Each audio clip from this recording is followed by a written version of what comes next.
Hello everyone, and welcome back to another episode of Q&Play, where I answer your questions in a rambly, unscripted format. First question comes from Faerieworks. Thoughts on the homebrew rule of keeping death saves a secret between only the player rolling and the DM? They talked about it on Contested Roll on Dimension 20's channel if you're unfamiliar. So, I am familiar with this rule, and I have used it twice. And honestly, I think it is definitely up to DM preference. I don't think it's necessarily better than having just public death saves.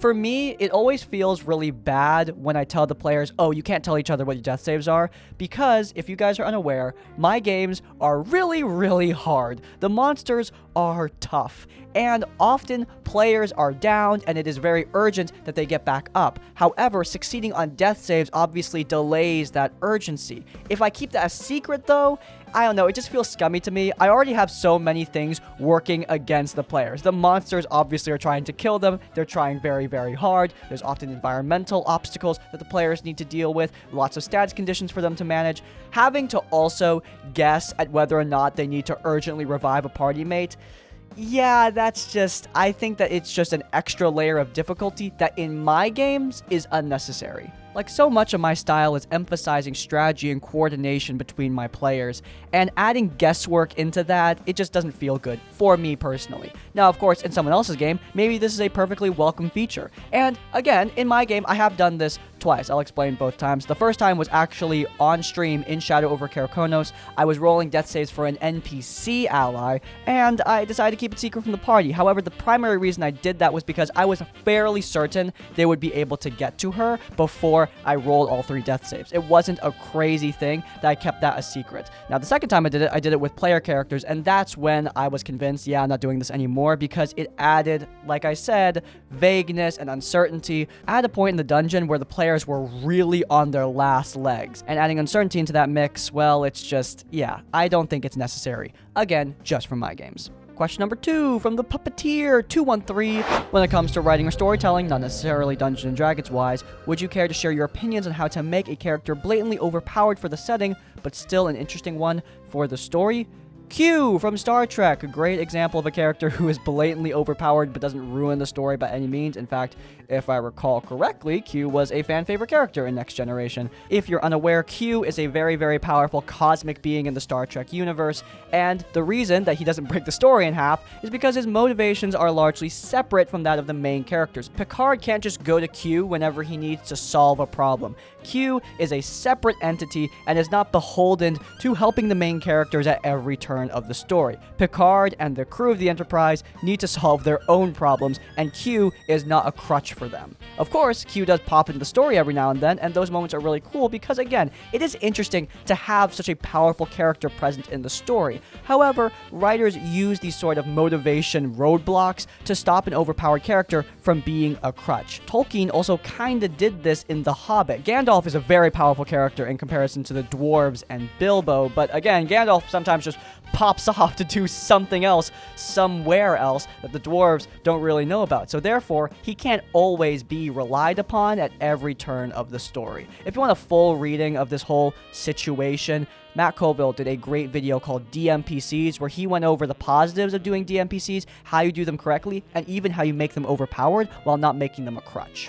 Zachery Sieg, you've made no secret that you don't like Hoard of the Dragon Queen. If you had one input to make one change to make it better, what would it be? Burn the book entirely. I'm just kidding. Look, Hoard of the Dragon Queen is just not a great module in the sense that it's not worth the money that you put into it. It's the same reasoning that I put in something like Strixhaven or Spelljammer. The adventures are fine. They're not like blatantly bad adventures. If you run those, it's not going to automatically become an RPG horror story or something. But these are boring adventures, bland adventures, adventures with not a lot of content in them for the money that you're spending on them. In my opinion, modules should always present more than what I, as a DM, could do on my own. If I look at a module and go, oh, all these encounters, I could come up with that. Yeah, easily. This story isn't any more unique than something that I would think up, etc., etc. Like, I'm not a game designer or a writer by any means, which is why when I see a module with a very basic story, a basic premise, very bland encounters, That's why I get annoyed, because why am I spending $30, $40, $50 on this if it's not something that's going to be better than what I could just do for free? That's why a lot of modules just don't tickle my fancy. Stuff like Wild Beyond the Witchlight, I'm a lot more interested in, because I don't do Feywild stuff. I don't know almost anything about writing stories involving Fey creatures. So, something like Wild Beyond the Witchlight would interest me, whereas something like Hoard the Dragon Queen interests me a hell of a lot less. On top of the fact that it's a bland adventure, it also has a very bland concept. At least Strixhaven and Spelljammer take place in relatively atypical settings for Dungeons & Dragons. Spelljammer is literally in space, Strixhaven is in a magic school. Those have something going for them. Those are relatively atypical for a D&D campaign. Hoard the Dragon Queen is a very typical Dungeons & Dragons adventure, which is fine. However, it doesn't do anything with that concept. On top of having a bland adventure, the concept itself is bland too. Nothing that a normal run-of-the-mill DM couldn't come up with on their own. That's why I hate Hoard the Dragon Queen. So I'm sorry, but I can't really just make one small change to make the book better. I'm not Nando v. Movies. What change do I make to Hoard the Dragon Queen?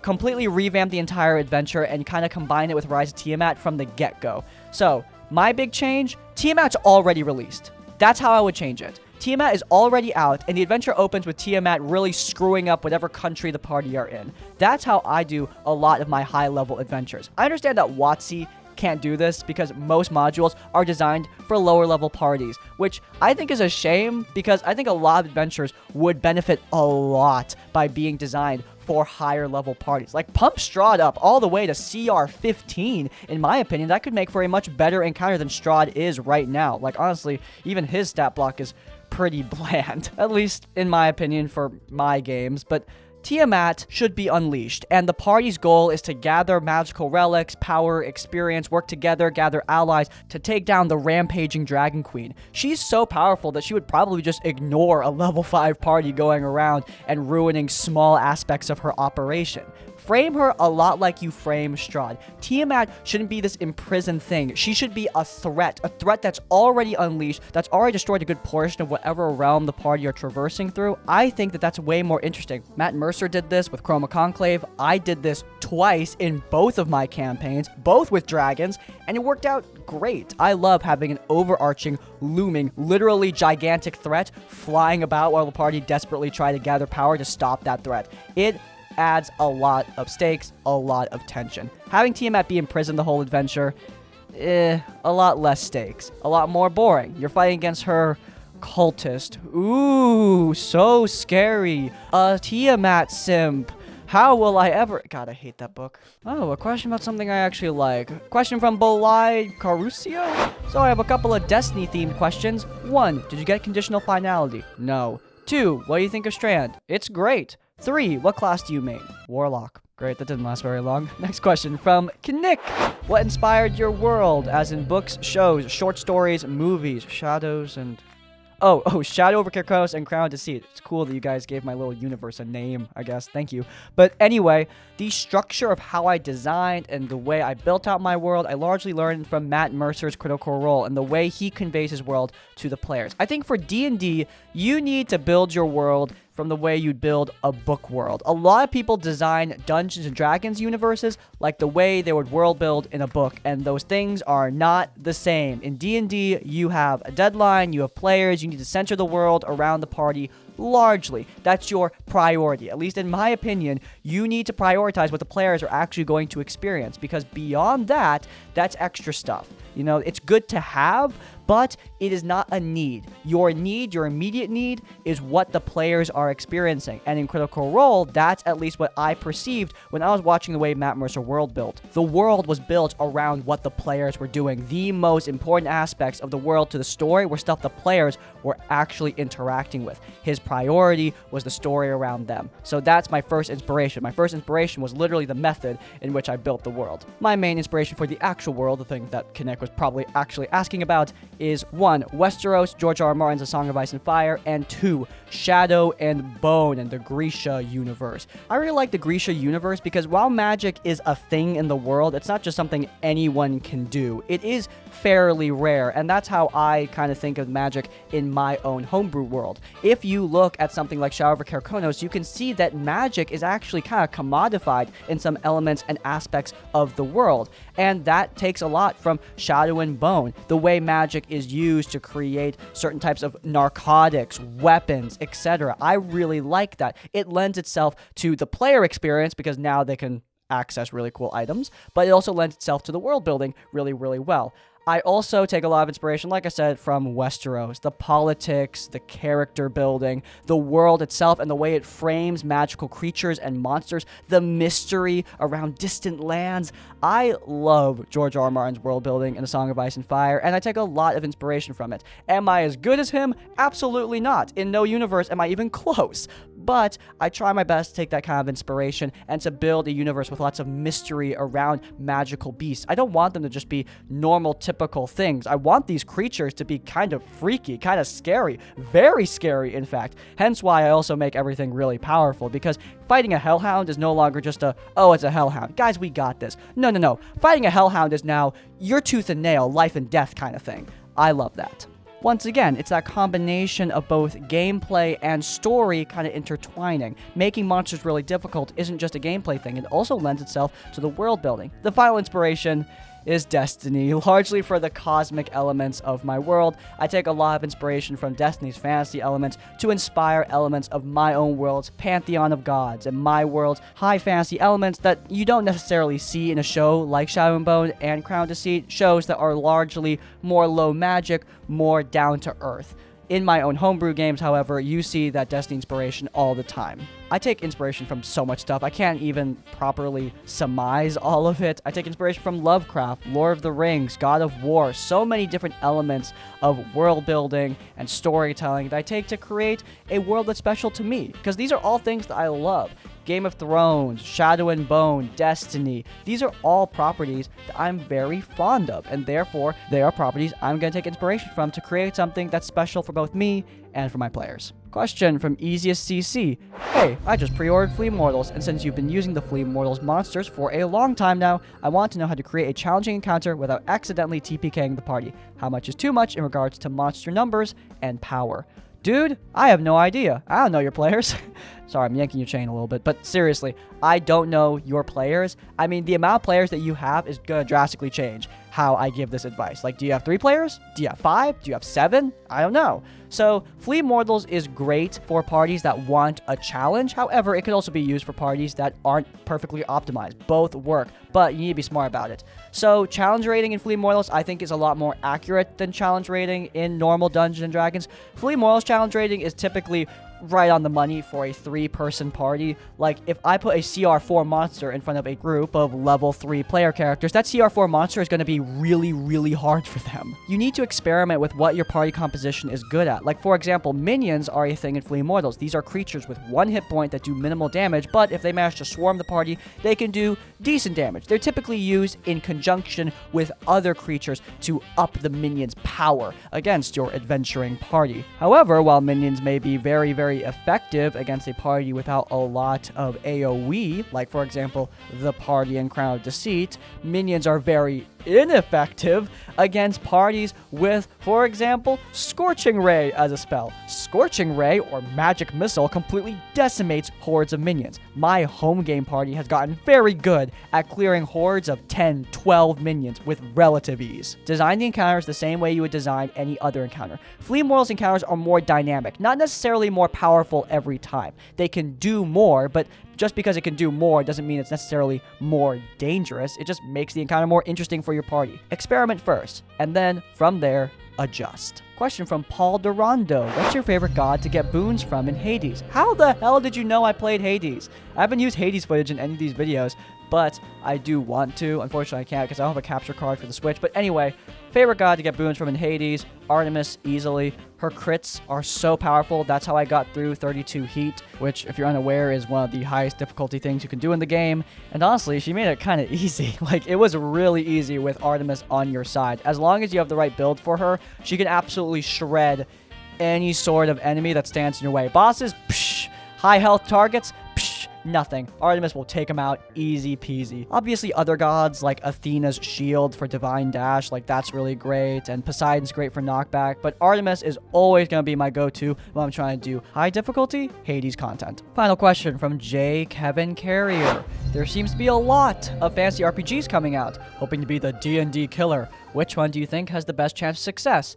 None of them. Let me explain. So I don't want anyone to take what I'm about to say out of context and say that Crispy hates independent RPGs, because I don't. I am cheering for a lot of these RPGs to be successful. I've been keeping up with Kobold Press's Black Flag, and even though I haven't been super impressed by the material they've put out, I think it's interesting. I'm really excited for Matt Colville's RPG. Whenever that begins playtesting, you bet I will be the first person in line to get that book. So understand, I want these to succeed. I also want people to really temper their expectations for franchise killers. Because guys, I've been through this whole discourse before, countless times. And every time, every single time, it goes the exact same way. People hype up this new project that's going to kill some established franchise, and one of two things happens. Number one, the two properties exist in the same ecosystem and continue on. In fact, we've seen this happen in the TTRPG space. Pathfinder didn't kill Dungeons & Dragons. Dungeons & Dragons is just fine, but so is Pathfinder. Both games coexist in the same space. Or the other thing that could happen, and I really hope this doesn't happen, but it is a possibility that I'm going to bring up. The other thing is that the project gets a lot of hype in the first few months, and then the development team loses interest or loses money, and they just stop. That's the other thing that happens. That happens a lot. Like I said, I don't want that to happen by any means, but it is something that can happen. I don't think it's going to happen too often in the TTRPG space with all these new RPGs, because in comparison to like a movie or a video game, a TTRPG is way less rent to develop, so to speak. It's a lot less risk, so hopefully the amount of money an RPG would need to make in order to break even on development costs is a lot less money than, for example, a video game. So yeah, I don't think that these RPGs are going to die out or anything, but again, I'm trying to be realistic here. None of these are going to kill D&D. I'm hoping, this is the scenario that I'm hoping for, that these RPGs are going to exist in a more diverse ecosystem and we're going to have more games to play. That's what I'm hoping for. That scenario is far better than the other extremely common scenario, which is new IPs, new franchises, new properties. They die out very quickly.